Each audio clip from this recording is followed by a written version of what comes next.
Ar skaistu un vajadzīgu uzvaru pēdējā Latvijas dzelzceļa kausa izcīņas turnīra dienā šovakar Arēnā Rīga Rīgas Dinamo uzvarēja savus principiālos sancešus, kuriem turnīra pirmajā dienā mēs zaudējām ar 1-3. Šodien ar 4-2 bijām pārāki un godam izcīnījām Latvijas dzelzceļa kausa izcīņas jau 8. turnīra 3. vietu. Mūsējiem labākais bija Ralfs Freibergs. Lūk arī viņa komentārs gan par turnīru, gan par gatavošanos jaunajai sezonai. Laikam jau pelnīt izcīnīt uzvaru, kā bija un var salīdzināt pirmo spēli ar šo spēli, un kas bija tie iemesli, kāpēc šodien izdevās uzvarēt? Treneris pirms spēles parādīja, kur mēs iepriekšējā spēlē varbūt vairāk kļūdījāmies un neizpildījām treneru uzdevumus, un šodien vairāk piestrādājām arī varbūt nogurums šur un tur ir 4 spēles 5 dienās, ziniet, un varbūt viņiem tas vairāk paņēma enerģijas, kā nekā mēs mājās esam, bet, labas spēles, labas komandas, labas, un būs interesanti tikties sezonā ar viņiem.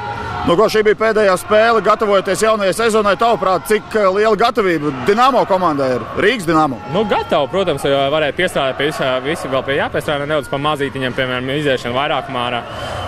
Spēle viduszonā, varbūt tas kā sagaidām pretinieks, bet īstenībā diezgan sakrīt pēdējā pārbaudas spēle bija. Ko viss pārbaudas spēles ar galā, tūlīt oficiālais jau regulārais turnīrs sāk, kā pats jūties Rīgas Dinamo kraklā? Ļoti labi, patīkam spēlēt mājās un nevar sagaidīt ceļojumus pa visu Krieviju un pārējām valstīm. Ķīna arī, jā, nav būt Ķīnā vēl. Labi, paldies. Dienas pirmajā spēlē pēcspēles soda metienos ar rezultātu 2-1 trešo Latvijas dzelzceļa kausu izcīnīja Kazaņas Akbars komanda. Bet Mīnska šodien palika 4. vietā šajā Latvijas dzelzceļa kausa izcīņas. One small resume, one small comment regarding the last preparation tournament, the last preparation game before the next 9th in a row KHL season.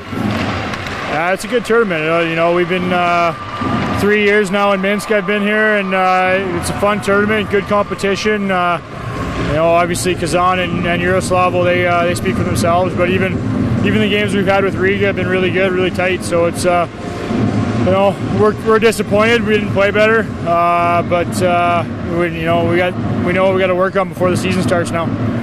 How ready are Dinamo Minsk for the new season? We got to get better before the first game. We got a lot of things we got to work on. Thank you very much and good luck, man. Thank you. All right.